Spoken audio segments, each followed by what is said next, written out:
అందరికి మరి యేసుక్రీస్తు నామములో మీ అందరికి వందనాలు తెలియజేసుకుంటున్నానండి. మరి ఈరోజు నిజంగా దేవుడు నేను చాలా కృతజ్ఞత చెప్పాలండి. ఎందుకంటే ఎంత మంచి అవకాశం నాకు వచ్చినందుకు నిజంగా నేను చాలా సంతోషిస్తున్నానండి. ఎందుకంటే ఇలాంటి అవకాశం రావడం అనేది మనం ఎదురు చూస్తున్నాం. ఎందుకంటే ఇలాంటి అవకాశం వచ్చినప్పుడు మనం దాన్ని వినియోగించుకోవాలి. ఎప్పుడైనా సరే దాన్ని మనం సరే ఎందుకులే నెక్స్ట్ చూసుకోవచ్చు అన్న ఆలోచనతో మాత్రం ఉండకూడదు. ఎందుకంటే మరి నాకు ప్రసాద్ అన్న నాకు మెసేజ్ పెట్టారు ఏమంటే, అన్న మరి ఈరోజు మీకు చెప్పడానికి వీలు అవుతుందంటే, అన్న మరి ఎందుకు అలా రిక్వెస్ట్ అడగాల్సి వస్తుందంటే, మరి నేను జాబ్కి వెళ్తాను. సో ఇప్పుడు కొత్తగా ఏంటంటే నాకు కంప్లీట్గా 3 days నేను ఆఫీస్కి వెళ్ళాల్సి వస్తుంది కంపల్సరీగా. ఎప్పుడంటే Tuesday and Thursday compulsory. So ఈరోజు కంపల్సరీగా వెళ్ళాలంటే నెలకి 12 days 12 రోజులు కంపల్సరీగా నేను కంప్లీట్ చేయాలన్నమాట. సరే మరి ఇప్పుడు నేను ప్రస్తుతానికి ఏం చెప్పాలని నేను టైప్ చేస్తాను ఒక పక్క నుంచి. ఏమని చెప్పాలి అన్న, నేను ఆఫీస్కి వెళ్ళాలి వద్దా, మధ్యలో ఒక పక్కన ఏమొచ్చి నేను చెప్పాలని ఒక కోరిక ఉంటుంది, కంపల్సరీ చెప్పాలి వేళ. ఒక పక్క ఏమొచ్చి అమ్మ ఆఫీస్కి వెళ్ళాలి. సో ఈ యొక్క కన్ఫ్యూజన్లో చివరికి ఏదైనా అనుకోండి, సరే ఆఫీస్కి వెళ్తాను, మరి వచ్చే మార్గంలో నాకు ఏం జరిగితే ఏం పరిస్థితి అని ఆలోచించుకున్నాం. ఇప్పుడు దేవుని పని వచ్చినప్పుడు చెయ్యాలి. మనం రోజు చేస్తాం, రోజు చేయలేము. ఆఫ్టర్ అంతా 1 hour నుంచొని చెప్పాలంతే. దానికోసం నేను ఇన్ని కారణాలు ఎదుర్కొని మరి తప్పించుకున్నాను అనుకుంటే అది ఎవరికి నష్టం? నాకే నష్టం అవుతుంది, అవునా? సో ఆలోచించిన సరే ఏదైతే అయ్యింది దేవుని పని చేస్తాం కాబట్టి, సో ఇందులో మనకి ఏం ఆటంకం ఉండదని ప్రిపేర్ అయిపోయి ఇంక వెళ్ళకుండా రేపు వెళ్ళొచ్చులే, నాకు ఆప్షన్ ఉంది, రేపు వెళ్ళే ఆప్షన్ ఉంది కాబట్టి రేపు వెళ్తాం, తప్పే ఉంది అనుకొని ఇంకా ఈవేళ ఉండిపోయి ప్రిపేర్ అవుతూ ఇంకా అన్న కూడా అన్న ఏమన్నా వీడియోస్ ఉంటే పంపించండి, నేను ప్రిపేర్ అయ్యి చెప్తుంటే అన్న ఆల్మోస్ట్ నాకు 3 messages పంపించారు. అంటే 3 చెప్పింది నాకు పంపించారు. సో ఆ మెసేజ్ ఎలా ప్రిపేర్ అవ్వాలంటే నేను ఇంకా ఆల్మోస్ట్ నాకు వెళ్ళడానికి ఒక 1 hour పడుతుంది, రావడానికి ఒక 1 hour పడుతుంది. ఈ 1 hourలో నేను ఏం చేసిన కార్లో మరి ఆ వీడియోస్ పెట్టుకొని మరి నేను చేస్తాను. సో ఆ విధంగా మరి నేను నేర్చుకున్నాను. అఫ్కోర్స్ నేను ప్రతి రోజు ఫ్యామిలీ ప్రేయర్లో ఒక్కొక్కరు ఒక్కొక్క టాపిక్ చెప్పాలంటున్నాను. సో ఇలాగా ఈ టాపిక్ ఒకసారి ఆల్రెడీ నేను చెప్పాను. ఈ టాపిక్ నేను చూసినప్పుడే ఏంటిది క్రీస్తుకే బోధకుడైన శోధకుడైన, నాకు ఫస్ట్ టైటిల్ చూడగా నాకు అర్థం కాలేదు.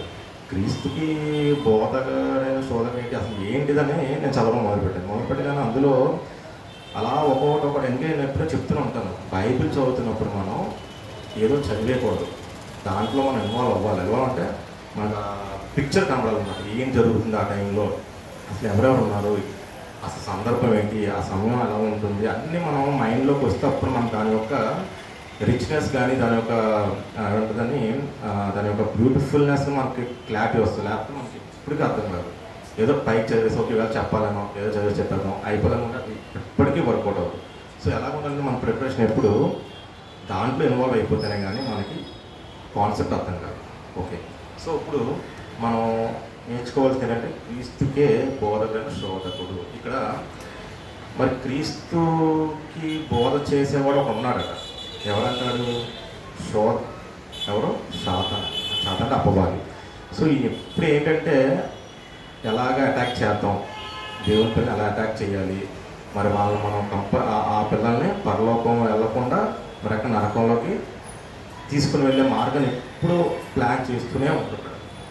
అలాగే మరి యేసుక్రీస్తు వారు కూడా బోధ చేయాలని ఎన్నో మాటలు చెప్తుంటే ఆయన ఓన్ మాటలు కూడా కాదు, బైబిల్లో ఉన్న మాటలు తీస్తూ యేసుక్రీస్తు వారు చెప్పడం జరుగుతుంది. మరి యేసుక్రీస్తు వారు దానికి ఎలా కౌంటర్ వేశారో, దాని నుంచి ఎలాగా మరి మంచిగా మరి శాతాను చెప్పి చివరి శాతానే వదిలేసి వెళ్ళిపోతారు అనమాట. అలాంటి బోధ కలిగిన యేసుక్రీస్తునే మరి అటాక్ చేద్దామన్న ఉద్దేశం ఉన్న శాతాను మరి ఇప్పుడు మనల్ని మరి అటాక్ చేయాలంటే కంపల్సరీ అటాక్ చేస్తాను. నన్ను చెప్పినట్లుగా నేను వద్దాం అనుకున్నాను కానీ ఒక పక్క రానవ్వట్లేదు. అంటే ఏంటంటే బోధ చేస్తున్నాను, కొద్ది వెళ్ళొద్దు వెళ్ళేంటి అవసరం అంటే బోధ చేస్తుంది ఇక్కడ.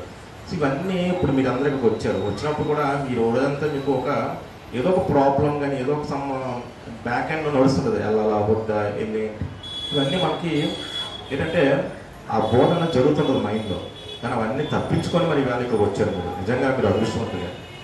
ఇలాగే ఉండాలి మనం కూడా. ఎప్పుడైనా సరే ఆ బోధ అనేది దేవుని యొక్క బోధ అనేది ఎప్పుడు మనకి మైండ్లో ఉంటూనే ఉండాలి. అప్పుడు శాతాన్ని చెప్పిన బోధలు మనం కట్ చేయగలం. రైట్. సో ఒకసారి మరి యేసుక్రీస్తు వారు ఎప్పటి నుంచి బోధ స్టార్ట్ చేశారని ఆలోచించినట్లయితే ఎప్పుడండి 12వ ఏట నుంచే. మరి ఎప్పుడట 12 అంటే ఏదో 12 అంటే చాలా చిన్న వయసు. నిజంగా ఆ వయసులో ఎవరైనా సరే గ్రౌండ్కి వెళ్ళి ఆడుకుందాం అనుకుంటారో, లేకపోతే ఏదో అంత ఆ వయసులో పిల్లలతో ఆడుకొని ఎంజాయ్ చేద్దాం అనుకుంటారు, అంతే కదా జనరల్గా ఎవరైనా సరే అలా ఆలోచిస్తాం. కానీ అప్పుడు మరి ఆ సందర్భం ఏంటంటే మరి ఆ పస్కా పండుగ దినం మరి అమ్మ మరి యేసప్ గారు క్రిస్టియన్ దేవాలయానికి వచ్చినప్పుడు మరి ఆయన ఆ 12 అక్కడ తీసుకొచ్చినప్పుడు ఆ 12 సంవత్సరాలు కలిగిన యేసుక్రీస్తు వారు ఎవరితో బోధ చేస్తున్నారంట? మామూలు చిన్నపిల్లలతో కాదట. అక్కడున్న పరిసయ్యులు, బోధకులు చాలా, అంటే అక్కడ ఆ టైంలో మరి ఎవరెవరు బోధ చేస్తారో వాళ్ళ మధ్యనే కూర్చొని ఆయన మరి ఏం చేస్తారు? బోధ చేస్తున్నారు. బోధ అంటే ఎలాంటి బోధ? మామూలు బోధ కాదు. వాళ్ళు క్వశ్చన్స్ వేస్తున్నారు. అంటే క్వశ్చన్ అంటే ప్రశ్నలు వేస్తే దానికి సమాధానం వాళ్ళు ఇవ్వలేని పరిస్థితులు ఉన్నారట. అయినా సరే వాళ్ళకు కూడా మరి ఈయనే సమాధానం ఇచ్చి ఎలాగా ఏంటన్నది చాలా క్లియర్గా ఎక్స్ప్లెయిన్ చేస్తుంటే అక్కడున్న వాళ్ళే ఆశ్చర్యపడిపోయింది. అంటే అలాంటి జ్ఞానం కలిగిన యేసుక్రీస్తు వారిని మరి అక్కడ యోధులు ఏం చేద్దామన్నమాట? చంపాలి. ఎందుకంటే ఎప్పుడది at the age of 30 years, అంటే ఆయన 30 సంవత్సరాలు వచ్చినప్పుడు ఎక్కడంటే కొండ మీద ప్రసంగం చేయడం స్టార్ట్ చేశారట. ఎక్కడ? కొండ మీద. సో దాన్ని ఏమని పిలిచాడు? అప్పట్లోనే కొండ మీద ప్రసంగంగా మరి పిల్లడం జరిగింది. సో అంటే ఆయన 12 సంవత్సరాలు స్టార్ట్ చేశాక మళ్ళీ 30 సంవత్సరాలకు వచ్చినప్పటికీ ఆయన బోధ అంటే మనం అర్థం చేసుకోవాల్సిందంటే ఈ 30 సంవత్సరాలు అప్పుడున్న కాలంలో ఈ 30 సంవత్సరాల లోపల బోధ సరిగ్గా జరగట్లేదా అంటే మరి జరగట్లేదా మనం అర్థం చేసుకోవాలి. ఎందుకంటే అప్పుడున్న పరిసరులు కానీ లేకపోతే శాస్త్రులు కానీ అధికారులు కానీ సరిగ్గా బోధ చేయట్లేదు అన్నది మనకు అర్థమవుతుంది. ఎందుకంటే కొండ మీద ప్రసంగం చేస్తున్నప్పుడు ఆల్మోస్ట్ ఎన్ని రోజులట? 3 days. అంటే 3 రోజులు అక్కడ అలా జనాలందరూ ఉండిపోయారట. అంటే ఉండిపోవడం అంటే వాళ్ళు భోజనం చేయట్లేదట, అన్నం తినట్లేదట.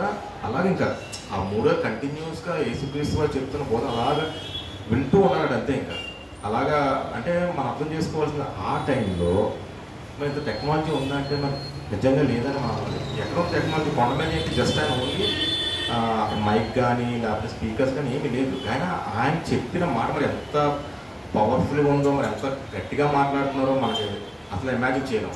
సో నిజంగా మనం నేను ఇప్పుడు మైక్ ఆప్షన్ అనుకోండి, ఇప్పుడున్న 2-3 వినపడుతుంది. మా హెల్త్ కొద్దిగడిగా వస్తాను, ఇంకొద్దిగడిగా వస్తాను. అక్కడ వరకు కూర్చుంటే వినపడుతుందా? వినపడుతుంది. ఏంటి మైక్ లేకపోతే? అది మైక్ ఉంటే కొంత స్పీకర్లు పెడతాం కదా వినపడుతుంది. కానీ అక్కడ కొండ మీద ఎంతోమంది జనాలకి మరి ఆయన చెప్తుంటే అలా కూర్చుండిపోయారంటే అర్థం ఏంటండి? అంటే ఆ బోధ ఎలా ఉందనో మనం అర్థం చేసుకోవాలి. అంత వండర్ఫుల్గా మరి ఆయన ప్రీచ్ చేస్తున్నారు. అంతలాగా నిశ్శబ్దంగా రాత్రి పగలు ఉండిపోయి వింటున్నారంటే ఆయన ఎంత మంచి బోధకుడో మనకి అర్థమవుతుంది. సరే, ఇంత మంచి బోధకుడు కూడా అప్పుడు యూతులకి కోపం వచ్చి ఏం చేద్దామన్నారట? చంపేద్దాం, బంధిని చంపేద్దామని ఆలోచన కలిగినారు. వెంటనే ఏం చేశారు? వాళ్ళ యొక్క మరి కంట్రోల్ చెప్పి మీరు వెళ్ళి ఆయన్ని పట్టుకొని రండి అని మరి వాళ్ళకి ఆర్డర్ వేయగానే వెంటనే మరి వాళ్ళు వెళ్ళి వాళ్ళు కూడా చూస్తారట. ప్రసంగం జరుగుతుందంట. వీళ్ళు కూడా ఆలోచిస్తారు, ఎందుకు ఇప్పుడు ప్రసంగం అయిపోయింది అలాగే మనం ముగించిందో మనం తీసుకెళ్ళిపోదాం అందరూ వెయిట్ చేద్దాం. వీళ్ళు కూర్చొని వింటున్నారట. వింటున్నా కానీ వెంటనే వీళ్ళకి కూడా ఏమనిపించిందంటే ఏంటి బోధ? ఇలాంటి బోధ మేము ఎప్పుడు వినలేదే. ఇలాంటి బోధ చేసుకోవాలి కంపల్సరీగా ఉండాలి, ఈ యొక్క లోకానికి ఉండాలి. ఇంత మంచి సంగతి మేము ఎంతకాలం వినలేదు. సో కంపల్సరీగా ఈయన ఉండాలని చెప్పి ఏమనుకున్నారంటే సరే మనం తిరిగి వెళ్ళిపోతాం, ఏదైతే అయింది అని చెప్పి మళ్ళీ తిరిగి ఎక్కడ వెళ్తారో ఆ పరిస్థితి దగ్గరికి వెళ్ళగానే వాళ్ళందరూ చూసి మళ్ళీ వాళ్ళు రావడం చూసి ఏంటి వాళ్ళందరూ వచ్చేస్తున్నారు మరి ఆయన ఏరని దానికి వాళ్ళు ఏమని మరి సమాధానం ఇచ్చారో ఒకసారి బైబిల్ గ్రంథం చూద్దాం. ఒకసారి మనము మత్తయి సువార్త 7వ అధ్యాయము 28-29 వచనాలు చూసుకున్నామండి. ఒకసారి బైబిల్ ఒకసారి తీసినట్లయితే మత్తయి సువార్త 7వ అధ్యాయము 28-29 వచనం ఒకసారి చదువుకున్నాం.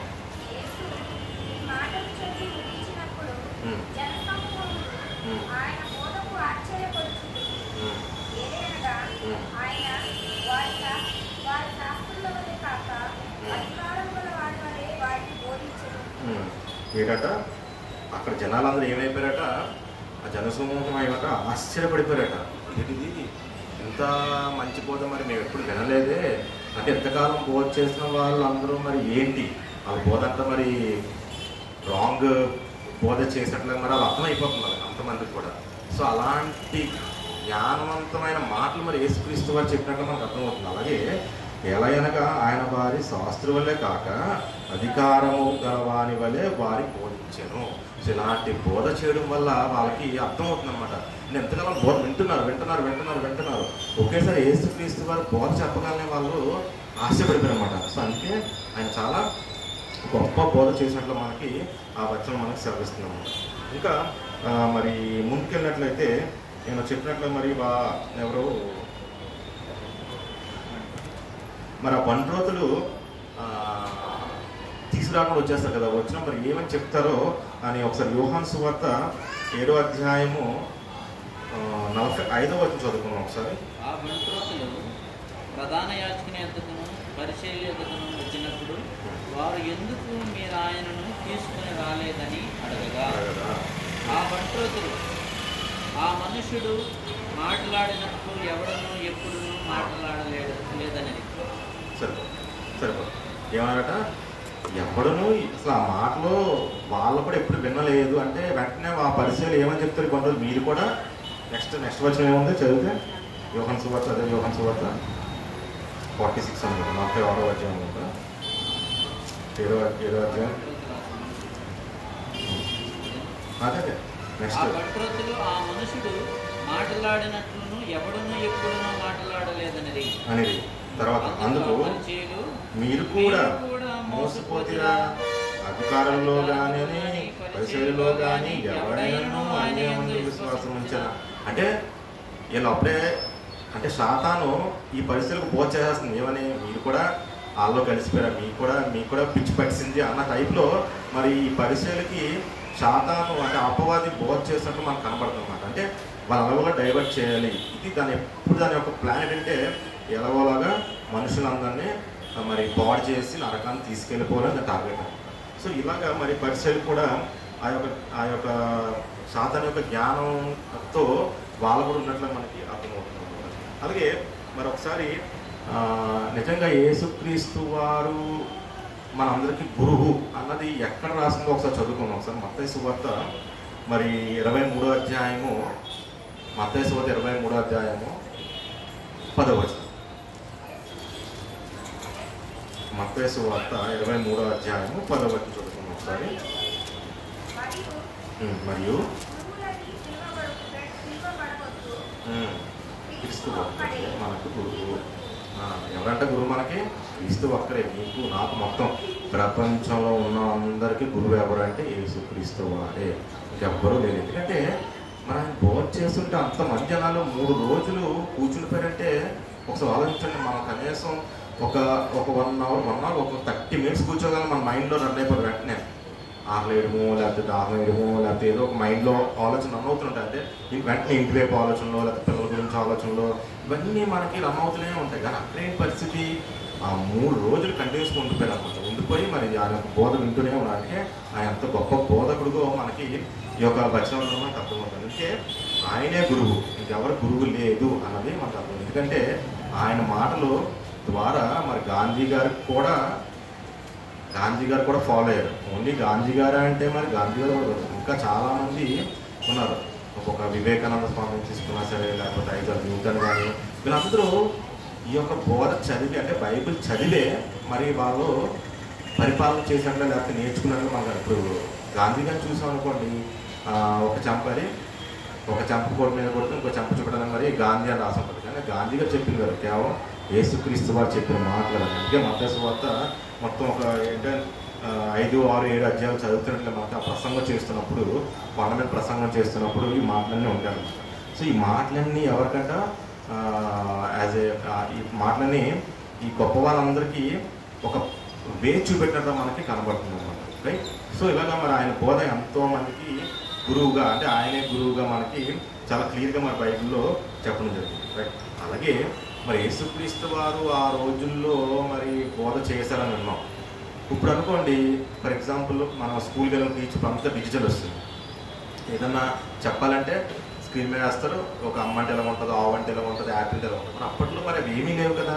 మరి ఆయన ఎలా చెప్పగలిగారంటే ప్రకృతిలో ఉన్న ఏంటి పక్షుల్ని, జంతువుల్ని, వృక్షాలని, చెట్లని, అలాగే మరి లోతు భార్యగా మనుషులను కూడా చూపిస్తూ ఒక ఉపమాన రీతిగా చెప్పడం జరిగింది. అలాగే మరి ఒక ఎగ్జాంపుల్ అన్నీ ప్రకృతి అంటే ఈ కనబడే వస్తువులను చూపిస్తూ కనబడిన ప్రపంచానికి తీసుకెళ్ళాలంటే అదే పరలోకానికి తీసుకెళ్ళాలి మన అందరి ఉద్దేశంతో అని ఇవన్నీ ఒక ఉపమాన రీతిగా చెప్పడం అనేది జరిగింది. సో అందుకే ఆ రోజుల్లో మరి ఏమీ లేకపోయినా ఆయన చెప్పిన బోధకి అలాగ అందరూ మరి కూర్చొని విన్నట్లుగా మనకి అర్థమవుతుంది అనమాట. ఓకే, సో ఇది ఆయన చేసే బోధ మరి ఎంత అంటే క్లారిటీగా నీట్గా చెప్పానో మనకు అర్థమవుతుంది. మీరు ఒకసారి ఆలోచించాలి, మరి కొండ ప్రాంతానికి వెళ్ళి అంతమందికి ఎలాగ చెప్పారు అన్నది ఒకసారి మనం ఆలోచించినట్లయితే మీరు అందుకే చెప్పాను కదా, మరి బైబిల్ చదువుతున్నప్పుడు ఎప్పుడైనా సరే మనం మైండ్ అంతా అలాగా ఆ యొక్క వాక్యం చదువుతూ ఆ యొక్క క్లారిటీ రావాలి మనకి, ఎలాగ కొండ మీద ఎలా చెప్పారు అందరూ క్వశ్చన్ మార్క్ రావాలి. మేబీ ఆ టైంలో మరి టెక్నాలజీ లేదు కదా, ఎలా వెళ్ళింది అంత వాయిస్ అంతమందికి ఎలా స్ప్రెడ్ అయింది అన్నది మనం ఆలోచించాలి. మరి నాకు కూడా తెలియదు అది. సో నేనేమనుకున్నానంటే అప్పుడు టెక్నాలజీ అంతా మరి దోతలు ఎక్కువ, దేవదూతల ద్వారా ఎక్కువగా అన్నీ తెలిసేది అందరికీ. సో మేబీ ఒక దేవదూతలు మరి ఏమన్నా ప్రజలందరికీ వెళ్ళేలాగా ఏమన్నా మరి ఆ టెక్నాలజీ సెట్ చేసామో మనకు తెలియదు. జస్ట్ నా అనుకుంటాను తప్ప నిజం కాదండి, జస్ట్ నా ఊహ అంతే. ఓకేనా, రైట్.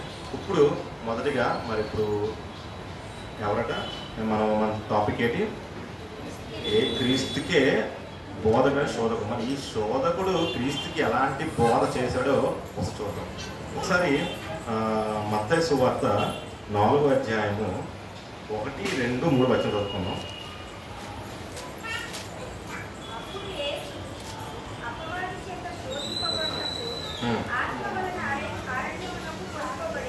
కరెక్ట్.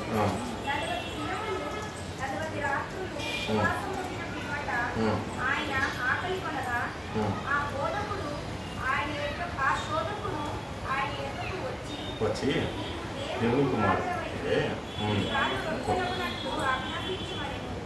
సరిపోతా చూసారా, ఇక్కడ సాతాను వెయిట్ చేస్తుంది ఆల్మోస్ట్ 40 దినాలు మరి యేసుక్రీస్తు వారు ఉపవాసం ఉన్నట్లు మనం చూసాం.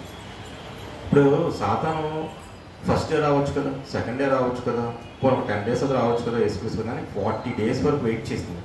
అంటే దానికి కూడా ఓపిక చూసి అంత పేషెంట్ ఉందో చూసారా. మరి ముందు వచ్చి అటాక్ చేయొచ్చు కదా, ఎందుకంటే 40 days వరకు ఆయన ఏమీ తినలేదు. అంటే ఆయన శరీరధారి ఉన్నారు కాబట్టి ఆయన కూడా ఆకలిస్తుంది, నీరసం ఉంటుంది, మరి ఆయన కూడా వీక్ అయిపోతారు. సో ఇదే మన మంచి టైం, సో టార్గెట్ చేయాలని చెప్పి అక్కడ ఏమైనా సమయం నువ్వు దేవుని కుమారుడు అయితే చూసారు ఎలా రెచ్చగొడుతుందో. ఈ మాటలు ఇప్పుడు లోకపరంగా చూసానుకోండి, ఎవరైనా సరే నువ్వు నిజంగా పుట్టినవాడువా అని చాలా క్వశ్చన్స్ వస్తుంటాయి మనకి, అవునా? ఆ టైంలో మనం మరి ఎంతో కోపం వచ్చేస్తుంది అలాంటి మాటలు. కానీ ఇక్కడ యేసుక్రీస్తు వారిని కూడా మా శాతనేమో నువ్వు దేవుని కుమారుడు అయితే చూదా అంటే నేను ఎలా రెచ్చగొడుతుంది చూడండి. ఎందుకంటే ఆ టైంలో చాలా ఇప్పుడు ఫర్ ఎగ్జాంపుల్ ఒకరోజు తినలేదు అనుకోండి, మనం చాలా నీరసం అయిపోతాం. నీరసం అయిపోతే ఎవరన్నా మనకి ఏమన్నా అనుకో మన కోపం వచ్చి చేస్తాం, లేకపోతే ఏదో వేసేస్తాం, లేకపోతే నీ ఇష్టం ఏదో చేసుకునేస్తాం. కానీ ఇక్కడ యేసుక్రీస్తు వారిని కూడా టార్గెట్ చేస్తుంది. 40 days వెయిట్ చేసి ఓకే ఇప్పుడు ఈ అరణ్యంలో తీసుకెళ్ళి ఏమంటుందంట, నిజంగా దేవుని కుమార్తె ఈ రాళ్ళు రొట్టెలుగా చేసుకుని తినామంటారు. అదే తీసుకునే వచ్చు కదా.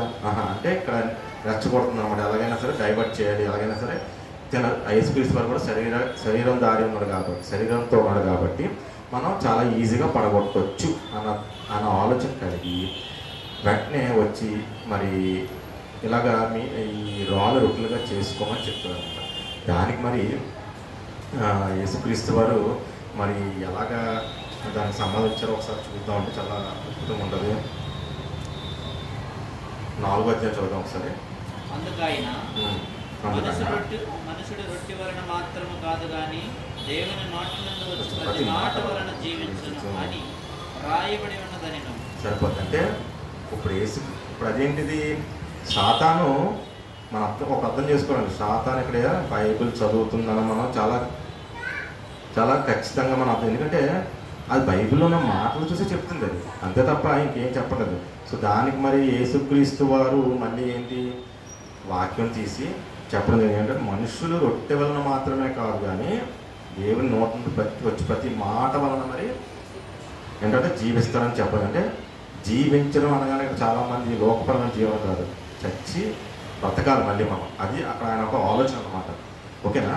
ఎందుకంటే ఈ మాట చెప్తున్నాను, దాన్ని టార్గెట్ చూసారా, ఎప్పుడు భోజనం మీద టార్గెట్ చేస్తుంది. సిన్స్ ఫ్రమ్ మనం ముందునే చూసినట్లయితే, అంటే ఆది కాండం చదువుకున్నట్లయితే ఎలా ఉందంటే, ఫస్ట్ హవను మరి మోసపరుస్తుంది. ఏమని? ఇది నిజమేనా? ఏమంటుంది? నువ్వు ఇక్కడ ఉన్న చెట్టు మీద ఉన్న ఫలాలు తినే. దేవుడు అప్పుడు చెప్తారు, చాలా క్లియర్గా చెప్తారు ఇద్దరికి, ఈ నేను చేసిన దాంట్లో ప్రతిదీ మీరేం జరుగుతుంది, కానీ ఈ చెట్టు మీద ఫలం తప్ప మిగతా ఏదైనా తినాలని చెప్తారు దేవుడు. కానీ అక్కడ శాతాన్ని ఏముంటుంది, ఇది నిజమా? అది ఏమని చెప్తారంటే నీట్గా, ఇది తినడం వల్ల మీరేం చచ్చిపోరు, మీరు బతుకుతారని చెప్తారన్నమాట. సో అంటే శాతాను ఎవరిని ఎక్కడ టార్గెట్ చేస్తుంటే మరి అవ్వని టార్గెట్ చేసినట్లుగా మనకు అర్థమవుతుంది. అంటే దాని యొక్క కాన్సెప్ట్ ఎప్పుడు సరే ఫుడ్ మీదే పెట్టింది అన్నమాట. అంటే ప్రతి మనిషి నిజంగా భోజనం దాని మీద చాలా డిపెండ్. అంటే ఎప్పుడంటే ఆకలి కోసం ఏదైనా చేసేస్తాడండి మనిషి, ఎప్పుడైనా సరే. నేనైనా ఎవరైనా సరే, ఒకవేళ నీకు ఆకలి ఉందనుకోండి, కొన్ని డబ్బులా ఇచ్చేసారు తిన్నాను అంటే అంత వీక్ చేసేస్తుంది మైండ్ని ఫుడ్. కానీ అక్కడ యేసుక్రీస్తు ఏం చెప్తారంటే, రొట్టెల వల్ల మాత్రం కాదు నువ్వు బతికేది, ఏరట ఏమాట దేవుని నోట నుండి వచ్చే మాట మనం జీవించాలి. జీవించాలంటే మరి చచ్చి బ్రతకాలి, అది మనం ఆలోచించాలి. కానీ ఇక్కడ మరి సాతాను యొక్క మాటలు ఉన్నాయంటే, రాళ్ళు రొట్టెలుగా చేసుకున్న దేవుడు కుమారుడు అని చెప్పి రెచ్చగొడుతున్నాం. కానీ అక్కడ యేసుక్రీస్తు చాలా నీట్గా మరి ఆ వాక్యం చూపెట్టే మరి దాన్ని కూల్ చేసినట్లు మనకు కనబడుతుందండి. ఎందుకంటే దీనివల్ల ఇందా చెప్పినట్లు మరి ఆదాము గారు మోసపోతారు. దానివల్ల మరి వాళ్ళు చివరికి మరి ఏమంటారు, ఎన్నో దేవుడి యొక్క శాపం ఏంటంటే మీరు బతికినంత కాలం మరి శ్రమతో బతుకని చెప్పడం జరిగింది. రైట్. తర్వాత ఈవెన్ ఏ షాప్లో చూసి ఏ షాప్ ఏం చేస్తారు, మనం అంతా కష్టపడి వచ్చి చివరికి వాళ్ళ తమ్ముడు ఇది కేవలము చిక్కుడుకాయ కూర. ఏ కూర అంటే చిక్కుడుకాయ కూర. ఇప్పుడు ఏమన్నా చికెన్ మటన్ అంటే ఏదో కొద్దిగా ఆలోచించేస్తుంది. కేవలం ఒక చిక్కుడుకాయ కూర కోసం తను చేసిన వదిలేసుకుంటాడు అనమాట. మరి చివరికి ఏమవుతాడు, భ్రష్టుడు అయిపోతుంది చివరికి. ఇది కేవలం అంటే శాతాన్ని చూసారా బోధ ఎలా చేస్తుందో చాలా ఈజీగా పడగొట్టేస్తుంది. ఫుడ్ విషయంలో చాలా ఈజీగా పడగొట్టేస్తుంది. ఈవెన్ మనం కిందకి వెళ్ళాం, అయిపోయిన కిందకి వెళ్ళాం, మనకి చుట్టూ అన్నీ కనపడతాయి. అది తినకూడదని తెలుస్తుంది కానీ ప్రేరేపిస్తుంది. బోధ చేస్తే తిను, పర్లేదు తిని, ఏమవుతుంది, తిను అది. సో దాని యొక్క బోధ ఎలా ఉంటుందంటే చాలా ఈజీగా ఫస్ట్ బేస్ ఏంటంటే ఫుడ్ అంటే ఆకలి ప్రతి మనిషికి. అందుకే యేసుక్రీస్తు ఆదాయం కలుగుతుంది ప్రతిసారి. అంటే అది పడగొట్ట ఎలా పడగొట్ట ఫస్ట్ ఫుడ్డే టార్గెట్ చేస్తారు. ప్రతి విషయం ఫస్ట్ ఫుడ్డే. అయినా సరే మరి యేసుక్రీస్తు వారు వాక్యం చెప్పి తప్పించుకుంటే దానికి మరి సమాజ ఇష్టంలో మనకి కనబడుతుంది. అలాగే మరి ఇంకో సందర్భం చూద్దాం. ఏంటంటే అది అంతటా అపవాది పరిశుద్ధ పట్టణమునకు ఆయన్ని తీసుకుని అదే కదమ్మా. ఓకే. ఇప్పుడు మరి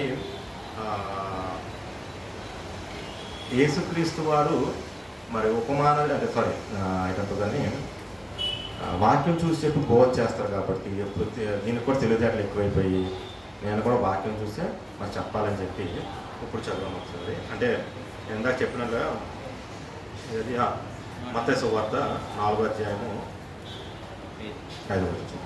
అంతటా అపవాది పరిశుద్ధ పట్టణమునకు ఆయనను తీసుకుని పోయి దేవాలయము శిఖరమున ఆయన నిలబెట్టి, నీవు దేవుని కుమారుడైతే క్రిందికి దుముకుము, ఆయన నిన్ను గూర్చి తన దూతలకు ఆజ్ఞాపించు, నీ పాదములు ఎప్పుడైనను రాతికి తగలకుండా వారు నిన్ను చేతులతో ఎత్తుకుందురు అని రాయబడి ఉన్నదని ఆయనతో చెప్పాను. ఏంటట మీరు అర్థం చేసుకోవాలి ఏంటంటే అక్కడ సాతాను కూడా మొత్తం బైబిల్లో చదివినట్టు మనకు అర్థం అవుతుంది. అంటే దానికి కూడా బైబిల్లో ఏముందో తెలుసు అనేది మనం అర్థం చేసుకోవాలి. కానీ ఈరోజు మనకు తెలుసు అంటే నిజంగా మనకి తెలియదండి బైబిల్లో ఏముందో. సాతాను ఫుల్గా తెలుసు, ఏ జడ్ బైబిల్లో ఉందో తెలుసు అండి. అందుకే చాలా ఈజీగా చదివి అది ఏమని చెప్తుంది చివరికి అని రాయబడి ఉన్నది. అంటే బైబిల్లో రాసి ఉంది కదా, మరి ఎందుకు చేయట్లేదు? అందుకే ఇక్కడ ఏంటంటే ఏమని చెప్తుంది, దూతలను కాపాడుతారు. సో నువ్వు అక్కడ దూకే. ఎక్కడ నుంచి దూకారట? సెకండ్ నుంచి దూకే. అంటే వీక్నెస్ ఫస్ట్ ఫుడ్ అయిపోయింది. నెక్స్ట్ ఏం టార్గెట్ చేస్తుంది? దూకేస్తే బైబిల్ ఉంది కదా, మరి దేవుడు కాపాడుతున్నాడు కదా, తండ్రి కాపాడుతున్నాడు, దూకేసే. అప్పుడు దేవతలు వచ్చి నిన్ను ఎత్తుకొని తీసుకెళ్తారు. అంటే ఇక్కడ ఎలాగంటే డైవర్ట్ చేస్తుంది. ఎందుకు దేవదూతలు ఎందుకు అలాగా ఉత్తిని వెళ్ళి దూకేస్తారంటే ఎవరు దేవదూతలు ఎందుకు కాపాడరు. ఏమైనా దేవుని పనిలో ఉండగా లేకపోతే ఏం చేస్తే అప్పుడు దేవుడు ఆజ్ఞాపిస్తే కాపాడతారు తప్ప ఉత్తినే నీకు నువ్వు చచ్చిపోదామని నీకు నువ్వు ఏదో చేసుకోవాలంటే దేవదూతలు రాదు, కాపాడడానికి వీలు లేదు. ఎందుకంటే దేవుని ఆజ్ఞ ఉండాలి అక్కడ. సో దానికి కూడా మరి చెబుతూ అంటే అన్నిన తర్వాత మరి ఏం చేసిందంటే ఇంకా రెచ్చగొడుతుంది. ఎలాగంటే కీర్తన గ్రంథం చూపెట్టి ఒకసారి కీర్తన గ్రంథం చూద్దాం. కీర్తన గ్రంథము 91వ అధ్యాయము 11-12 వచనం ఒకసారి. కీర్తన గ్రంథము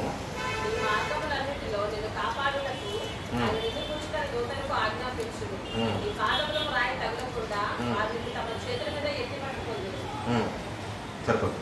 చూసారా, అంటే ఒక పక్క మత్తయి సువార్తలో ఉంది, ఒక పక్క ఏమంచి కీర్తన గ్రంథంలో కూడా చదివి చెప్తుంది. ఏమంటే ఎందుకు నువ్వు అదే ఆల్రెడీ రాసింది కదా, పట్టుకుంటారో దేవదూతలు నిన్ను కాపాడతారులే అని అంటుంది. కానీ ఇక్కడ ఆలోచన ఏంటంటే అసలు ఆ సందర్భం ఏంటి, యేసుక్రీస్తు వారు వచ్చి భూమి మీదకి వచ్చి ఏం చేయాలని దేవుడు ఏం చెప్పారంటే, నువ్వు భూమి మీదకి వెళ్ళిన తర్వాత నువ్వు మరి మొత్తం ప్రతి నీ యొక్క కాళ్ళకు నడిచి సముద్రాలు దాటాలి, తర్వాత రోడ్న మరి నీ యొక్క ఏమంటారు దాన్ని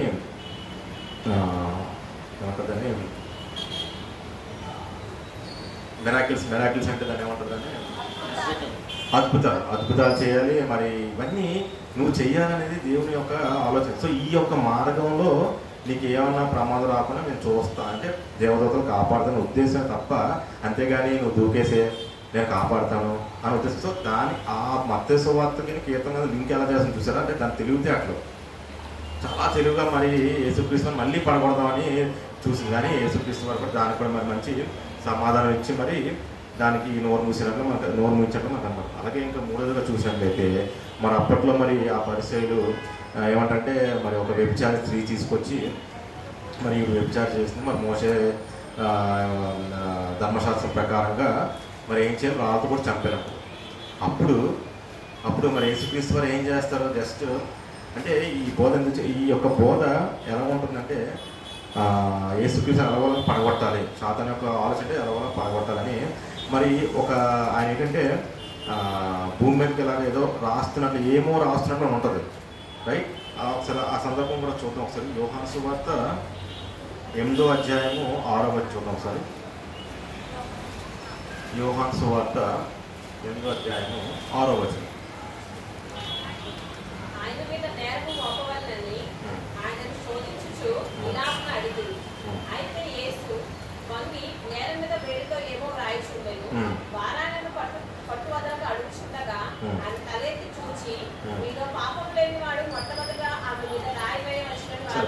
సరిపోతుంది. సో ఇక్కడ ఏంటంటే ఇప్పుడున్న బోధకులు అక్కడ ఏమో రాయిచుండేని ఉంది. దానికి ఏంటంటే ఎలా చెప్తారంటే అక్కడ యేసుక్రీస్తు వారు వాళ్ళ యొక్క పాపాలు రాస్తారు, అందుకే వాళ్ళు ఏం చేయకుండా వెళ్ళిపోయి చెప్పండి. అంటే దాని యొక్క బోధ ఎలా ఉంది సార్ అంటే డైవర్ట్ చేస్తుంది అన్నమాట. మళ్ళీ అక్కడ ఏమో రాస్తుందంటే మరి మీరేంటి మరి చాలామంది బోధకులు ఇలా పాపాల గురించి రాస్తారని చెప్పి అక్కడే పరిశుద్ధాత్మ దేవుడే మరి ఏం రాయించలేదు. ఆయనకే తెలియదు యేసుక్రీస్తు వారు ఏం రాస్తారన్నది, అసలు ఏం రాస్తారన్నది ఎవరు తెలియదు. కానీ అక్కడ ఏమో రాసిన బైబిల్ ఉన్నా సరే ఇక్కడ ఇప్పుడున్న బోధకులు ఏం చెప్తారంటే అక్కడ పాపాల గురించి రాశారు అన్నది చెప్పండి. అలాగే మా సమయ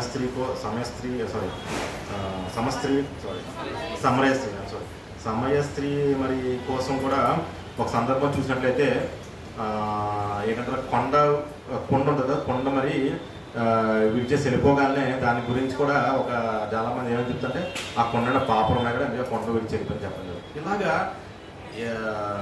సాతాను యొక్క బోధ అంతా ఇప్పుడు ఎలా ఉంటుంది, రివర్స్లో ఉంటుంది. అంటే వినడానికి కరెక్ట్గా అనిపిస్తుంది, కానీ అది ఎప్పుడు కరెక్ట్గా నీకు ఎప్పుడు అది తప్పు అనిపిస్తుంది. ఎప్పుడైనా సరే నువ్వు దేవుని యొక్క మాటలు ఆయన యొక్క వాక్యం తెలిసి కరెక్ట్గా ఉంటే ఆయన బోధగా నీకు నిజంగా అర్థమైనట్లయితే ఎవరు చెప్పినా సరే నువ్వు దాన్ని నువ్వు ఎదిరించగలవు, రైట్. అలాగే ఇంకా ముందుకెళ్ళినట్లయితే యేసుక్రీస్తు వారి పుట్టుక కోసం కూడా ఒక రాంగ్గా మరి ప్రీచింగ్ అనేది జరిగింది. ఎలాగంటే ఒకసారి లూకాసు వార్త 2వ అధ్యాయం 7వ వచనం. లూకాసు వార్త 2వ అధ్యాయం 7వ వచనం.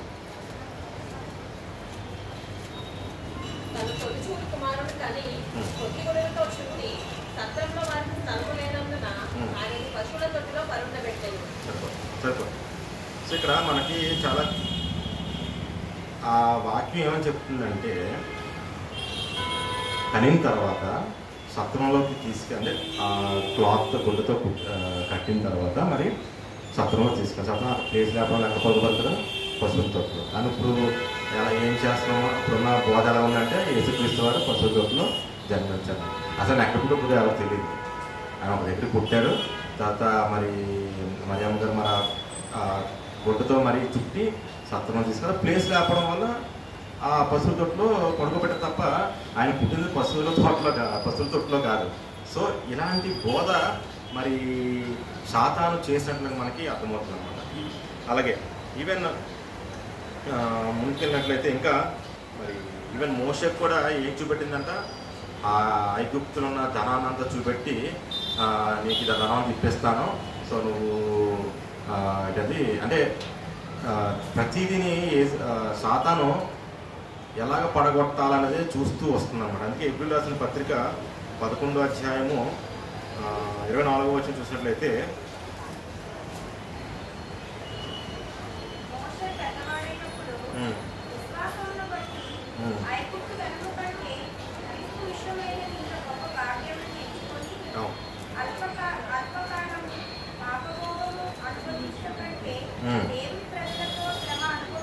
లేదు సరిపోతా.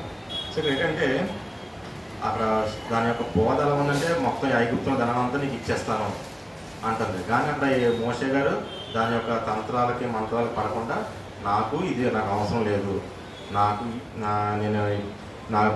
ఇలాగే బాగుంది, ఇలాగే నేను చనిపోతాను అన్నది ఆయన ప్రిపేర్ అయినట్లు మనకు కనపడుతుంది. సో వాళ్ళందరూ ఎలాగా మరి ఇలా తప్పించుకోగలంటే, సాతాను నుంచి ఎలాగ మరి దాని యొక్క తంత్రాలకి మరి తప్పించుకోగలని నిజంగా దేవుని యొక్క జ్ఞానం కలిగి ఉన్నారు కాబట్టి మరి వాళ్ళందరూ సాతాను ఎదిరించి మరి పోరాడినట్లా మనకి కనబడుతున్నాను. ఇంకా ముందుకెళ్ళినట్లయితే మరి ఏమని చెప్తున్నారంటే, చివరిగా మరి ముగిస్తానండి. ఒకసారి పేతురు రాసిన 2వ పత్రిక 2వ అధ్యాయం మొదటి పత్రిక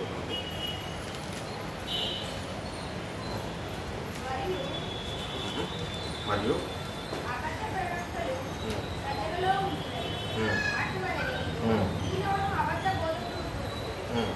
సరిపోదు. ఇక్కడ ఏంటంటే ఇందా చెప్పినట్లుగా మరి సాతాను ఎలాగా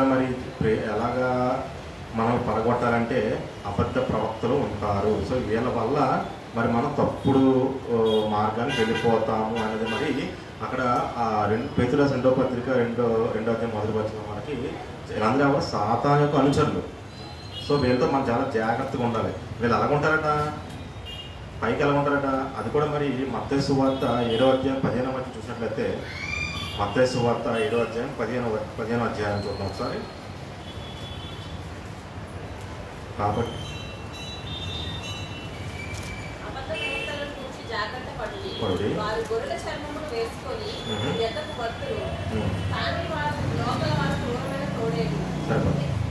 కాబట్టి అబద్ధ ప్రవక్తలను గూర్చి జాగ్రత్త పడాలి మనం. వాళ్ళు ఎలా ఉంటారట, చాలా నెమ్మదిగా గొర్రె చర్మములను వేసుకొని ఉంటారు, కానీ వాళ్ళ లోపలంతా ఏముంటుందో క్రూరమైన తోడేళ్ళు. అంటే తోడేళ్ళంటే అంత అంటే వాళ్ళు చెప్పే బోధ ఎలా ఉంటుందంటే చాలా భయంకరంగా ఉంటుంది. కానీ మనకి ఎలా అనిపిస్తుంది, ఓకే బాగానే ఉంది, ఇది కరెక్టే అనుకుంటాం, కానీ అది కరెక్ట్ కాదు, అది ఎప్పుడు మనం చేయగలం, అది ఎప్పుడు మనం తప్పని చెప్పగలం అంటే బైబిల్లో ఉన్న వాక్యాలన్నీ మనకి బోధన దేవునికి యేసుక్రీస్తు వారి బోధ మనకు అర్థమైతే గ్యారంటీగా మనం సాతాను యొక్క బోధన మనం కట్ చేయగలం. లేకపోతే దాని యొక్క తంత్రాలకు మనం గ్యారంటీగా పడిపోతాం అనమాట.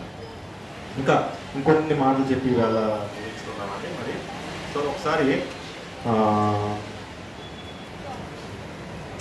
మరి యేసుక్రీస్తు వారిని కూడా ఇంకో దగ్గర తీసుకెళ్ళాలని ప్రయత్నం. మత్తయి సువార్త 4వ అధ్యాయము 8-9 వచనం చూద్దాం ఒకసారి. మత్తయి సువార్త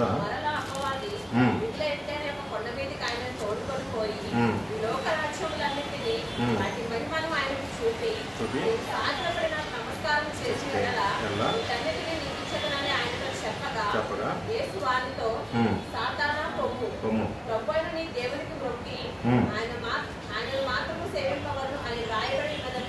చెప్పాను. సరిపోతుంది. సో ఈ 4వ అధ్యాయంలో 8-9 వచ్చినా మనకి ఏమర్థమవుతుందంటే మరి ఇంకా ఊరుకోవట్లేదు. సాతాను ఏదో విధంగా పడగొట్టాలి, యేసుక్రీస్తు వారిని పడగొట్టాలి టార్గెట్ పెట్టుకుంది అనమాట. కానీ నెక్స్ట్ బయట చివరికి మళ్ళీ ఎత్తైన కొండ తీసుకుపోయి అంతా అంటే ఈ యొక్క ఏంటని అక్కడున్న మొత్తం ప్రపంచాన్ని చూపెట్టి దాంతో 1 నిమిషం చూపెడతాను అనమాట. 1 నిమిషం చూపెట్టి ఇది నీకు ఇచ్చేస్తాను, సో నువ్వు నా కాళ్ళ మీద పడి సాగిపడం అంటారు. చూసారా, అంటే ఏదో విధంగా మరి పడగొట్టాలి. కానీ మరి ఈ లోకాన్ని ప్రకృతిని కలిగించినప్పుడు మరి యేసుక్రీస్తు వారు ఉన్నారు కదా, ఆయనే కదా మరి అంతా చేశారు. మరి కలిగి ఉన్నది ఆయన వల్ల, అంటే మరి కలిగి ఉన్నదంతా మరి ఆయన లేకుండా కలగలేదని మరి యోహాను సువార్తలో మనం చూడగలం. యోహాను సువార్త మొదటి అధ్యాయంలో 3వ వచనం ఉంటుంది అనమాట.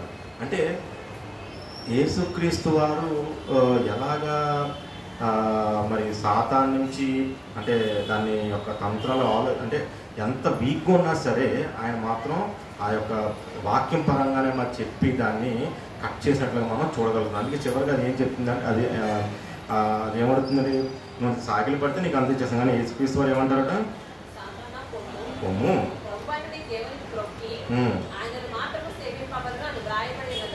అయిపోతుంది. అంటే చివరికి ఏంటి అది ఇంకా యేసుక్రీస్తు వారు విన్నాడు ఆ మాట అని చెప్పి చివరికి వదిలేసి వెళ్ళిపోయినట్లుగా మనకి కనబడుతుంది అన్నమాట.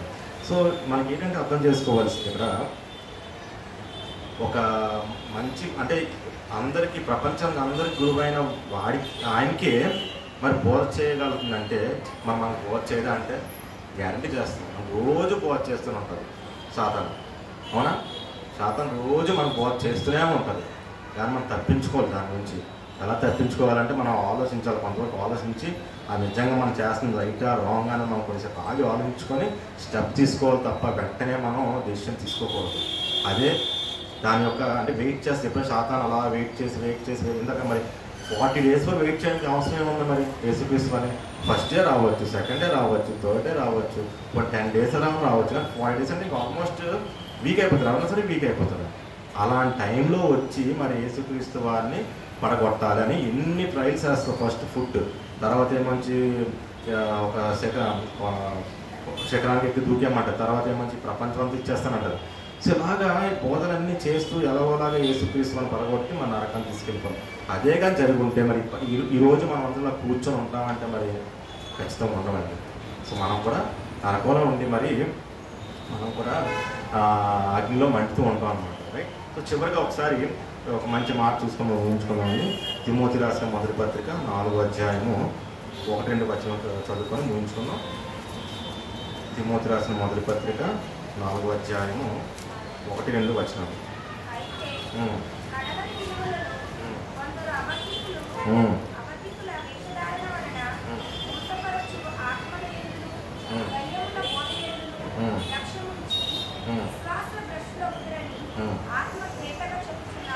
సరిపడు. సో అయితే కడవరి దినములు అంటే అంతా ఇప్పుడు కడవరి అంటే లాస్ట్ డేస్లో ఉన్నాం మనం. సో ఈ యొక్క దినాల్లో మనం చాలా జాగ్రత్త ఉంది. ఎందుకంటే కొందరు అబద్ధికుల వేషధారణ వలన మోసపరచు అంటే ఆత్మయందును దయ్యములో బోధయందును. అందుకని మరి ఇప్పుడు దయ్యమే కదా బోధ చేస్తూ వస్తుంది యేసుక్రీస్తు వారికి, అవునా? బోధ చేస్తూ వస్తున్నా సరే ఆయన మరి జ్ఞానం, ఆయన మరి మహాబోధకుడు కాబట్టి ఆ కక్ష కలిగిన శక్తి కలిగి ఉన్నాడు కాబట్టి మరి ఆయన ఆ శాతాన్ని నుంచి తప్పించుకొని మరి దాని చివరికి వెళ్ళగొట్టేలాగా మనకి కనబడింది. అంటే దానికి ఎప్పుడైనా సరే ఈ కడవరి దినంలో మనం చాలా జాగ్రత్తగా, ఎందుకంటే చాలామంది మరి తప్పిపోతుంది. అంటే సత్యమైన వాక్యం తెలుసుకోకుండా మరి ఆలోచించకుండా ఏమవుతుందంటే వాళ్ళు వేరే దారికి వెళ్ళిపోయినట్లుగా మరి సాతాను యొక్క ప్రయత్నంలో మరి అది మరి సక్సెస్ అవుతున్నట్లు మనం చూడగలుగుతాం. కానీ ఎంత మంచి మాటలుగా ఇన్ని మంచి పాఠాలు నేర్చుకుంటున్న మనము మరి ఇలాంటి ఈ యొక్క సాతాను యొక్క తంత్రాలకు కానీ దాని యొక్క కుయుక్తులు కానీ మనం పడిపోకుండా జాగ్రత్తగా చూసుకోవాలని మరి నేను హెచ్చరించుకుంటూ మీకు హెచ్చరిస్తూ మరి ఈ యొక్క కొన్ని మాటలు మరి దేవుని జీవించడం.